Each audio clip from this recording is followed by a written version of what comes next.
오늘 아침 우리에게 주시는 하나님 말씀은 열왕기상 3장 1절로 15절까지의 말씀입니다. 열왕기상 3장 1절로 15절까지의 말씀을 봉독하겠습니다. 솔로몬이 애굽의 왕 바로와 더불어 혼인 관계를 맺어 그의 딸을 맞이하고 다윗성에 데려다가 두고 자기의 왕궁과 여호와의 성전과 예루살렘 주위의 성의 공사가 끝나기를 기다리니라. 그때까지 여호와의 이름을 위하여 성전을 아직 건축하지 아니하였으므로 백성들이 산당에서 제사하며 솔로몬이 여호와를 사랑하고 그의 아버지 다윗의 법도를 행하였으나 산당에서 제사하며 분향하더라. 이에 왕이 제사하러 기브온으로 가니 거기는 산당이 큼이라. 솔로몬이 그 제단에 일천 번제를 드렸더니 기브온에서 밤에 여호와께서 솔로몬의 꿈에 나타나시니라. 하나님이 이르시되 내가 내게 무엇을 줄꼬 너는 구하라.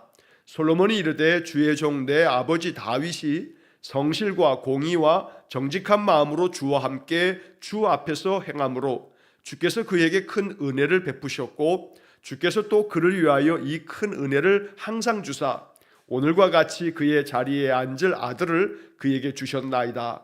나의 하나님 여호와여, 주께서 종으로 종의 아버지 다윗을 대신하여 왕이 되게 하셨사오나 종은 작은 아이라 출입할 줄을 알지 못하고 주께서 택하신 백성 가운데 있나이다.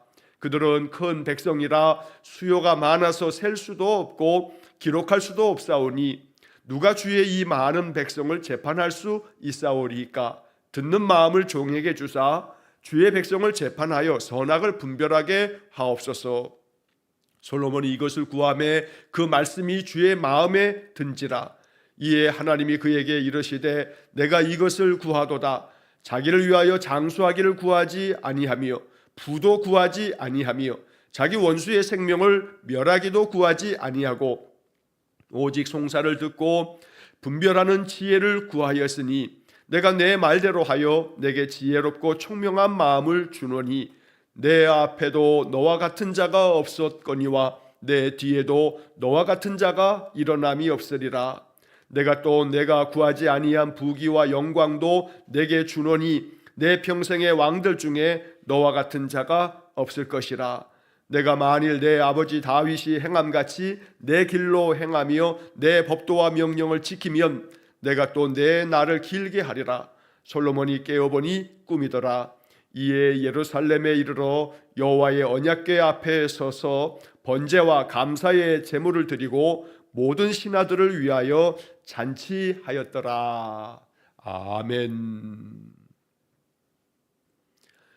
자, 열왕기상 3장 1절로 15절의 말씀을 읽었습니다. 우리가 어제 보았던 열왕기상 2장의 맨 마지막 구절은 이렇게 끝났습니다. 이에 나라가 솔로몬의 손에 견고하여지니라. 하나님께서 솔로몬에게 은혜를 주시며 그가 이제 왕으로서 이스라엘을 다스릴 때 그 나라가 솔로몬의 손에 의하여 견고해졌다라고 말씀한 겁니다. 자, 이렇게 하나님께서 솔로몬으로 하여금 나라를 견고하게 세워가도록 은혜를 주십니다. 자, 그런데 이제 3장으로 딱 넘어오면서 1절과 2절의 말씀은 오히려 솔로몬에게 하나님이 은혜를 주셔서 그의 나라를 견고하게 하시는데 솔로몬이 애굽의 왕 바로의 딸을 아내로 맞이하면서 애굽과 정략 결혼을 행하는 이야기를 적어놓고 있습니다. 사실 이 열왕기상 3장 1절 2절에 나오는 이 말씀은 어찌 보면 솔로몬의 인생에 대한 우리가 소위 복선이라고 하는 말을 하는데 이 솔로몬이 행했던 이 통치 초기에 애굽의 왕 바로의 그 딸을 아내로 맞이해서 바로 애굽과 정략 결혼을 맺는 이 사건은 사실은 그 후에 이 솔로몬의 그 노년기에 솔로몬의 그 말기에 그가 하나님을 떠나게 되는 그런 발단이 되어지는 그 암시적인 그러한 이야기가 되겠습니다.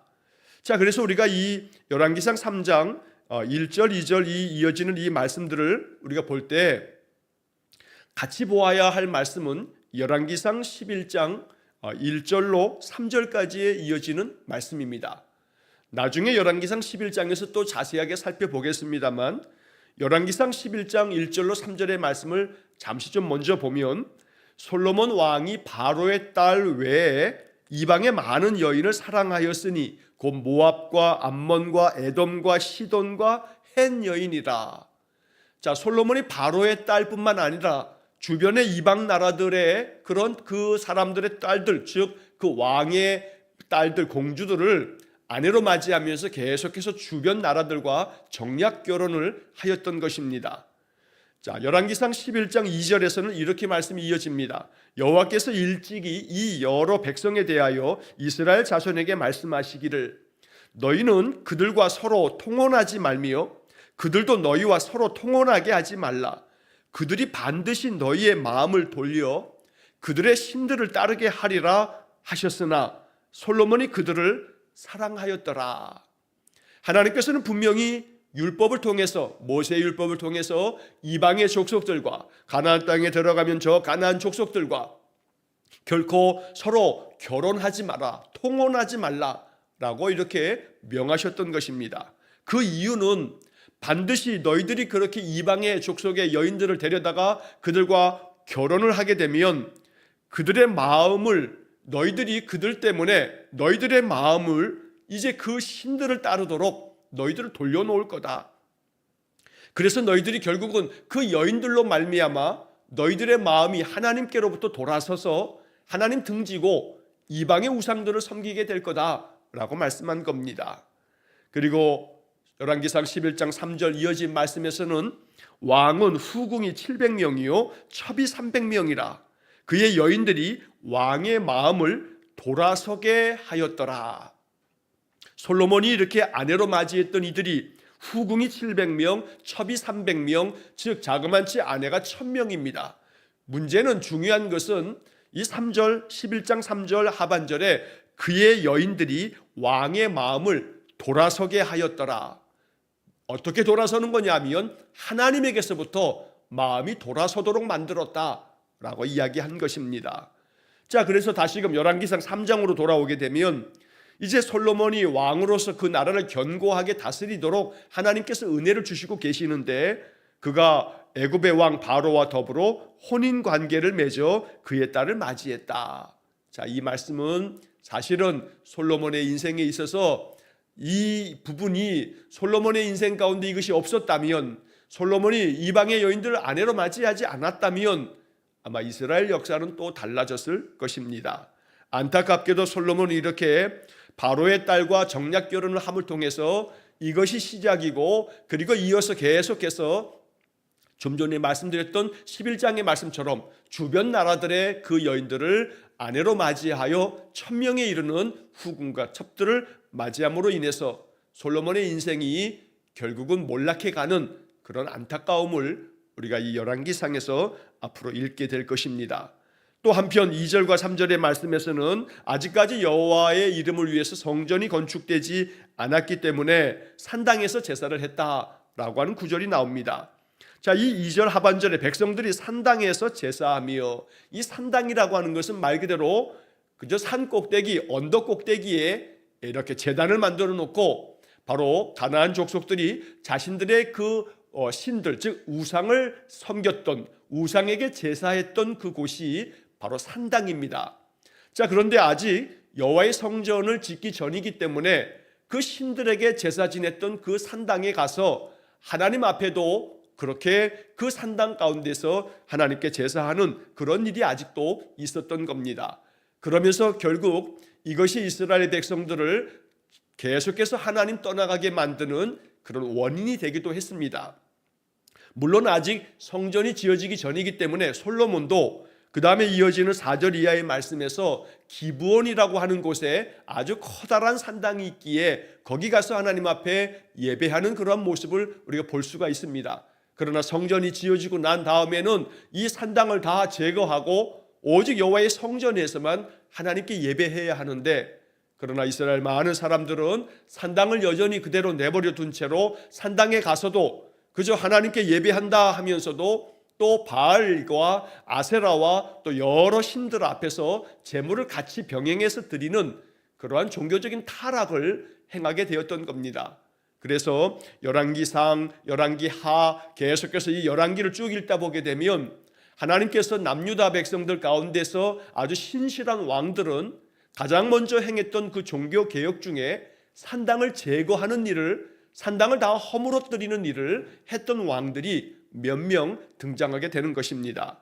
자, 어찌되었든 아직은 성전을 짓기 전이기 때문에 백성들이 이렇게 산당에 가서 이제 하나님께 예배하는 그런 일들이 있었다라고 하는 것을 전해주고 있고, 자, 이제 중요한 것은 3절의 말씀에 솔로몬이 하나님 앞에서 어떠했는가를 보여주는 이 3절 한 구절은 솔로몬의 인생 가운데 이 모습이 계속되어졌다면, 일평생 계속되었다면, 이 3절 한 구절의 말씀대로 그가 인생 평생 완주할 수 있었다면 얼마나 좋았을까 하는 생각을 갖게 됩니다.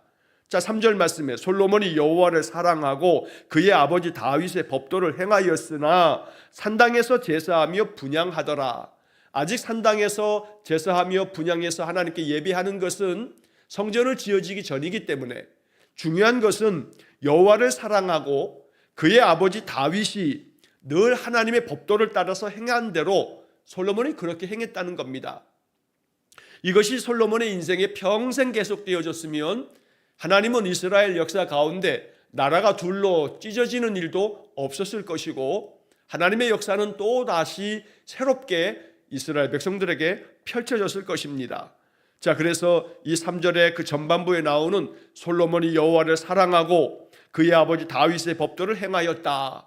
언제나 우리의 마음 가운데 여호와 하나님을 사랑하고 하나님께서 우리에게 허락해 주신 말씀을 통해서 영적 교훈을 깨닫고 그러면서 말씀대로 순종하며 살아가는 그런 믿음의 삶이 일평생 계속되어지기를 간절히 축원합니다. 자, 이제 4절 이하의 말씀에서는 이제 솔로몬이 하나님 앞에 기브온 산당에서 일천 번제를 드리고 하나님께서 솔로몬의 꿈에 오셔서 그에게 말씀하시면서 그에게 지혜로운 마음을 축복해 주시는 그런 이야기가 이제 길게 기록이 됩니다. 자, 여기서 4절 말씀에 보면 솔로몬이 이 기브온에 가서 거기에 큰 산당에서 하나님께 예배 드립니다.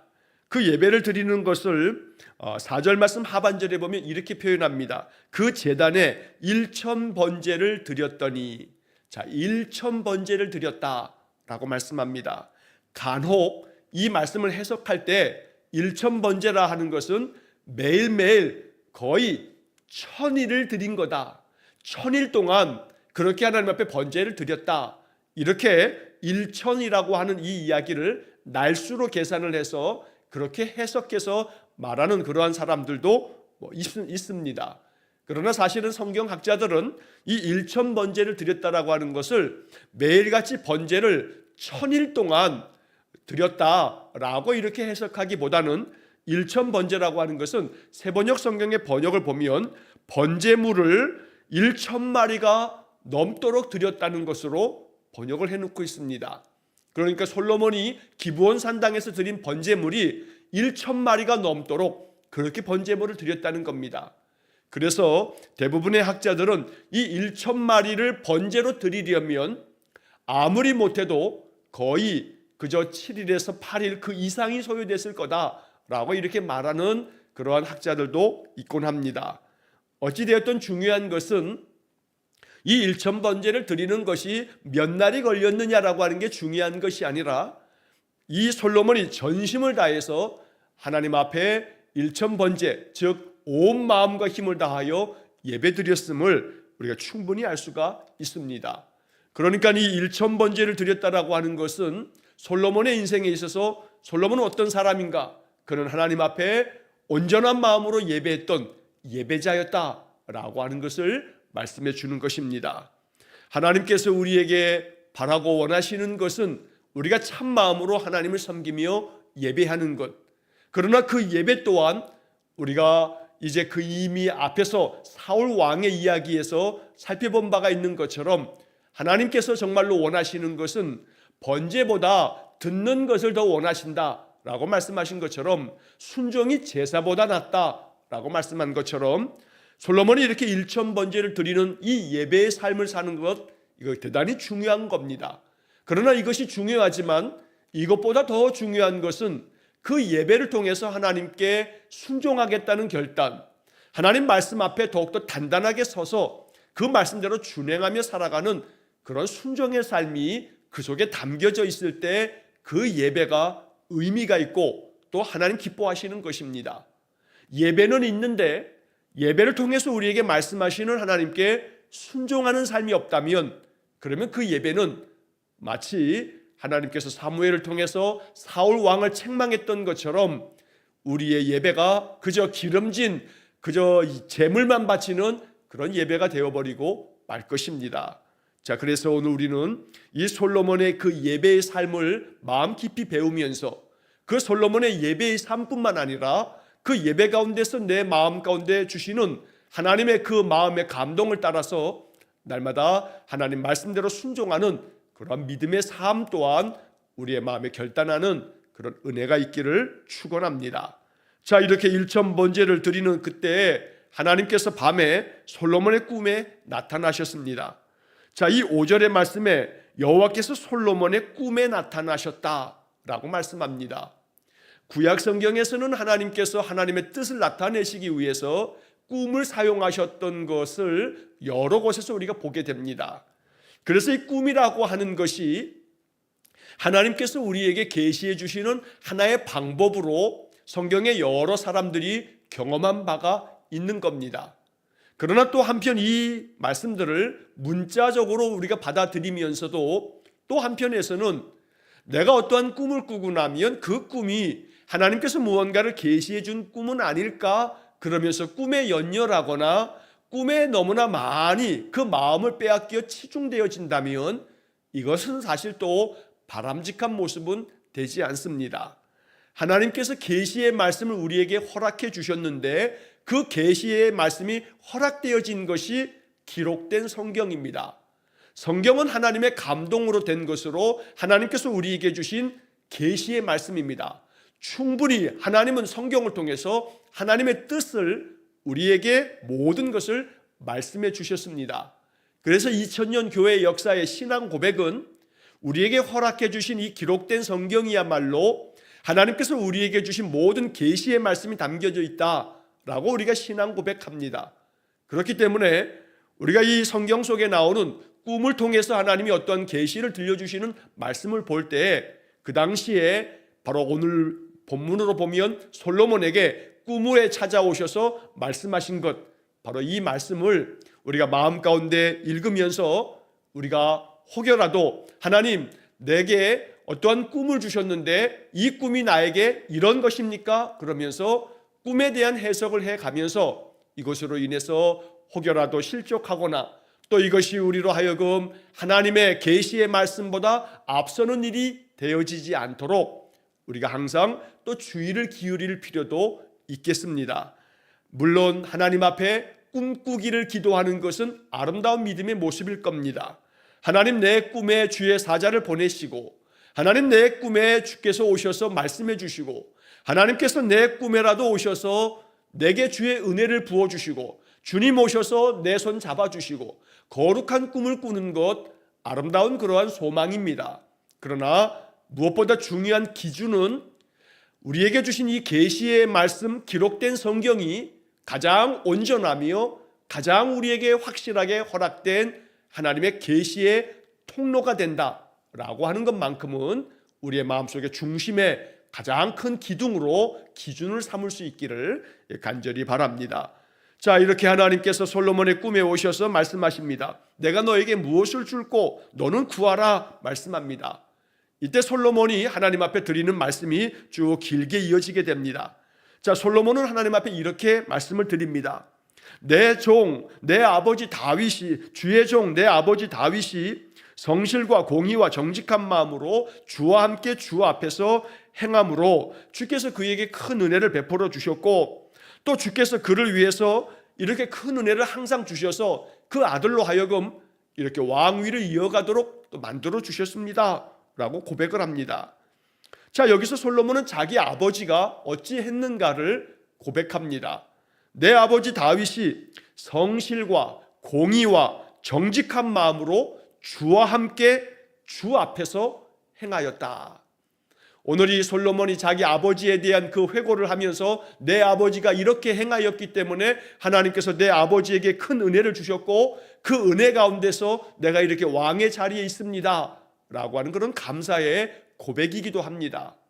오늘 이 고백처럼 우리의 삶이 이와 같기를, 이것을 우리의 삶의 목적으로 삼으면서 우리가 늘 나아가야겠습니다.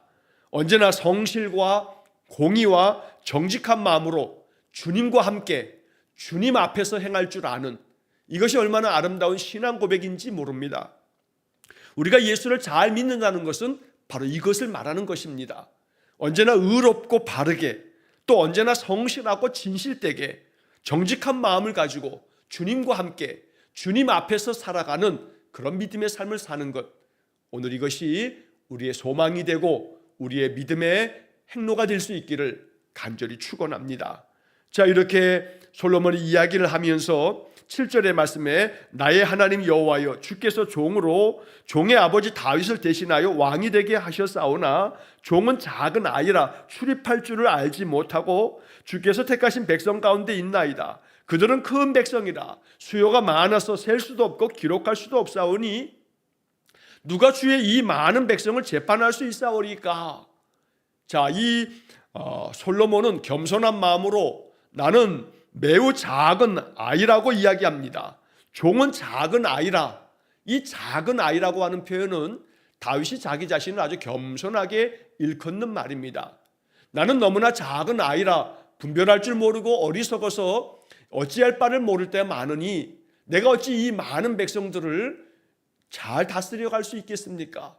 이 백성들이 많은 그런 재판을 가지고 나오면 내가 어떻게 이 많은 백성들의 재판을 다 감당할 수 있겠습니까? 그러면서 9절 마지막 부분에 듣는 마음을 종에게 주사 주의 백성을 재판하여 선악을 분별하게 하옵소서.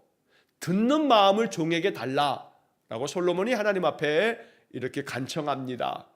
여기 듣는 마음이라고 하는 이 표현의 번역이 여러분 잘 아시듯이 예전에 우리가 사용했던 개역 성경에서는 지혜를 달라고 기도한 것으로 표현되어져 있습니다. 하나님 앞에 지혜를 구하였던 겁니다. 지혜가 곧 듣는 마음이라는 것을 이 개역개정 성경이 우리에게 알려주는 것입니다. 원래 지혜롭다라고 하는 이 말은 히브리 말로 샤마라고 하는 동사에서 유래가 됩니다.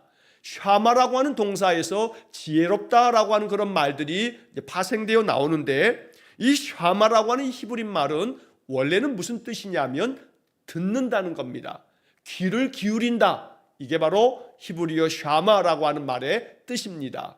이것이 유래가 되어져서 거기서 파생되어지는 말이 지혜롭다라고 번역되어지는 그런 의미로도 통용이 되었던 겁니다.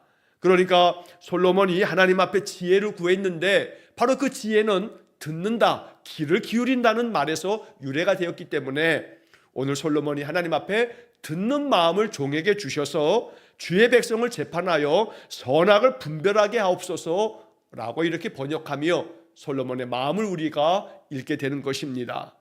나라를 다스리는 왕으로서 솔로몬은 무엇보다 가장 중요하게 듣는 마음을 하나님께 요구합니다. 여기서 듣는 마음이라 했을 때 누구의 말을 듣는 것인가?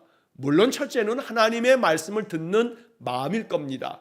그러나 이 본문의 맥락 속에서 솔로몬은 많은 백성들이, 셀 수 없는 그 수많은 백성들이 내게 재판을 청하면서 재판을 가지고 올 때 내가 그 판결을 할 때 듣는 마음을 가지고 백성들의 소리를 듣게 해주십시오. 잘 듣고 분별해서 재판을 바르게 정의롭게 할 수 있도록 나에게 듣는 마음, 지혜를 주십시오 라고 이렇게 하나님 앞에 기도하였던 것입니다.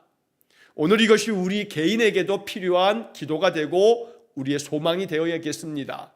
듣는 마음이 하나님께서 우리에게 주실, 듣는 마음을 하나님께서 우리에게 주실 때 이것이 인생을 가장 지혜롭게 살며 복되게 사는 길임을 우리가 잊지 말아야겠습니다. 하나님의 말씀을 잘 들을 뿐만 아니라 또 사람들의 말도 경청하여 잘 들을 줄 아는 사람이 바로 복된 길을 걸어가게 됩니다. 언제나 듣는 마음을, 지혜로운 마음을 하나님 앞에 간구할 줄 아는 그런 믿음의 삶이 될 수 있기를 간절히 축원합니다. 또 한편 이 말씀을 읽으면서 우리의 마음속에 잊지 말아야 할 기도는 나라를 다스려가는 많은 이 사회 각계각층의 지도자들에게 듣는 마음을 하나님 주십시오 라고도 우리가 기도할 수 있어야겠습니다. 나라의 최고 통치자 정점에 서 있는 대통령을 위해서도 마음속에 이런 기도를 드릴 수 있어야 합니다. 대통령이 듣는 마음을 가지고 백성의 소리를 듣게 해달라고 기도할 수 있어야 합니다. 백성들에 대하여 그저 아나무인식으로 자기의 생각만이 가장 옳다라고 하는 고집을 부리면서 백성들이 뭘 바라고 원하는지에 대해서 나는 여론과는 아무 상관없다라고 하는 태도를 갖는다면 그러한 대통령이 다스리는 이 기간 동안에 나라는 점점 더 황폐해져 버리고 말 것입니다. 안타깝고 우려가 되어지는 것은 지금 윤석열 대통령이 행하는 모습을 보면 과연 그저 국민들의 소리를 들으려고 하는 마음이 있는가, 심지어는 그를 돕는 여러 장관들과 또 많은 참모들의 이야기까지 듣기보다는 자꾸 자기가 더 많은 말을 하고 또 뭐 여러 가지 어떤 일이 있으면 뭐 화를 내고 이런다는 뉴스들을 볼 때마다 이 나라가 어찌 될까 하는 염려를 금할 수가 없습니다. 나라를 다스려가는 대통령뿐 아니라 어떠한 곳에서든지 간에 많은 사람들을 통솔해 가야 하는 사람들에게 있어서 중요한 것은 듣는 마음입니다. 그래서 이 나라의 모든 지도자들이 듣는 마음을 가질 줄 아는 그런 겸허한 자들이 되어지도록 기도하는 마음이 우리에게 있어야겠습니다. 자, 10절의 말씀이 얼마나 아름답고 귀합니까? 솔로몬이 이것을 구하며 그 말씀이 주의 마음에 든지라. 하나님 마음에 들었습니다. 마음에 들다는 표현이 참 아름답습니다. 솔로몬이 하나님 앞에 구했던 것들이 하나님 마음을 기쁘게 했던 겁니다. 하나님의 마음이 흡족했습니다. 그 솔로몬의 구한 기도에 대해서 그래서 하나님이 칭찬합니다.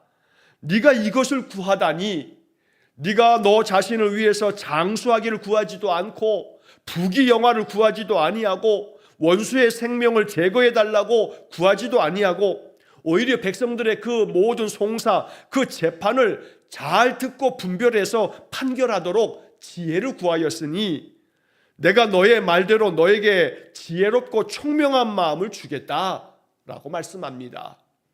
우리의 간구가, 우리의 기도가 하나님의 마음에 드는 기도, 하나님께서 기뻐하시며 흡족해 하시면서 우리의 그 간구하는 기도에대로 내가 너의 그 구하는 것을 너의 말대로 하겠다라고 하는 말씀처럼 우리가 기도할 때 먼저 하나님의 나라와 하나님의 의를 이루기 위한 아름다운 그런 믿음의 기도가 되어지기를 간절히 축원합니다.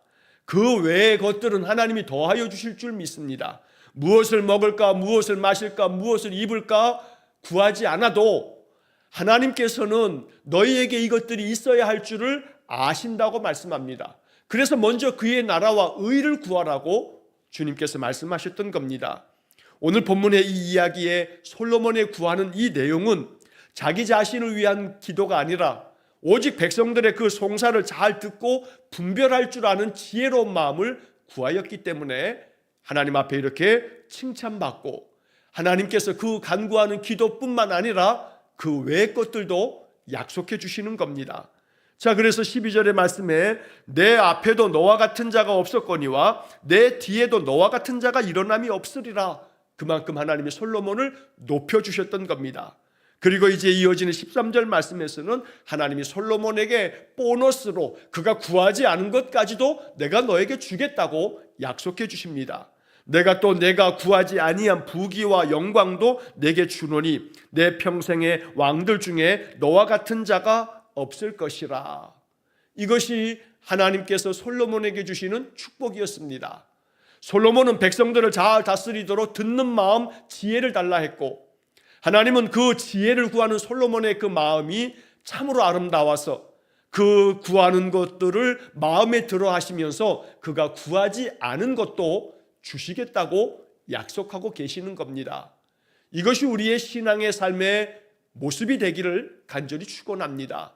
나는 하나님의 의로움을 나타내며 하나님의 뜻을 구하고 그래서 하나님 말씀대로 준행할 것을 날마다 기도하고 나를 통해서 하나님의 그 아름다운 의가 드러날 수 있도록 언제나 겸손하게 주님의 말씀 안에 든든히 서서 말씀대로 살아가는 인생을 살아간다면 하나님께서 우리가 구하지 아니한 것도 우리의 필요를 아시기에 우리에게 있어야 할 것들을 허락해 주실 줄로 믿습니다.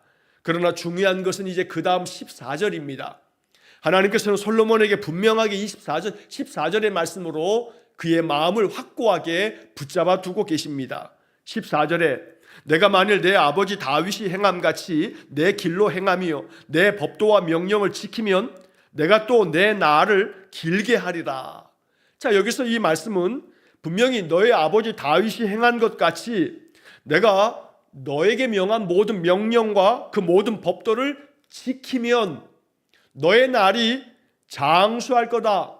네 날이 길게 될 거라는 말씀은 하나님께서 그 솔로몬의 인생에 큰 복을 주시겠다는, 그의 왕위를 견고하게 하시겠다는 모든 말씀을 담고 있는 겁니다.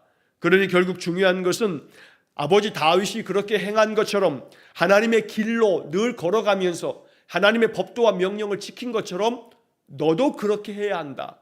그래야 너에게 준 이 지혜의 복이 너로 하여금 인생의 삶, 나라를 다스리는 그 통치권의 큰 축복이 될 것이라고 말씀한 것입니다. 그러므로 결국 이 솔로몬이 지금 이렇게 통치 초기에 하나님 앞에 온전한 마음으로 예배하는 예배자로서 하나님의 마음을 얻고 그 구하는 기도까지도 하나님의 의를 나타낼 만한 하나님의 마음에 드는 기도를 구함으로 솔로몬은 하나님의 복을 받으면서 정말로 크게 그 나라가 흥왕하는 그런 은혜를 얻게 됩니다. 그러나 안타까운 것은 이 3장 서두의 1절에서 우리가 보았던 것처럼 바로의 그 딸을 아내로 맞이하는 혼인관계를 맺어가면서 결국 이것이 발단이 되어서 솔로몬이 많은 이방의 여인들을 아내로 맞이하는 정략결혼 때문에 우상을 섬기게 되고 하나님을 떠나가게 되는 그러한 마지막 결말을 맞게 되는 것입니다. 그래서 우리는 이 열왕기상의 솔로몬의 이야기를 계속 읽으면서 우리의 마음 가운데 더욱더 하나님 앞에 기도할 것은 솔로몬이 이렇게 하나님 앞에서 지혜로운 왕으로서 은혜를 얻었지만 그 은혜가 하나님이 우리가 이 세상에서 마지막 생을 마치는 생명 다할 때까지 믿음에 완주하지 아니한다면 이것은 하나님 앞에서 지금 우리의 삶이 중요한 것이 아니라 마지막 그 순간까지 우리가 믿음을 굳건하게 지켜서 하나님의 뜻을 받들어 가는 것, 이것이 솔로몬을 통해서 우리가 기도하게 되어지는 중요한 영적 교훈이 되는 것입니다. 언제나 변함없이 일평생 하나님 앞에 예배하는 예배자가 되고 우리의 마음을 굳건하게 지켜서 늘 주님 앞에서 우리의 마음 중심을 다하여 성실과 공의와 정직한 마음으로 주님과 함께 주님 앞에서 행하는 그런 믿음의 삶이 될 수 있기를 간절히 축원합니다.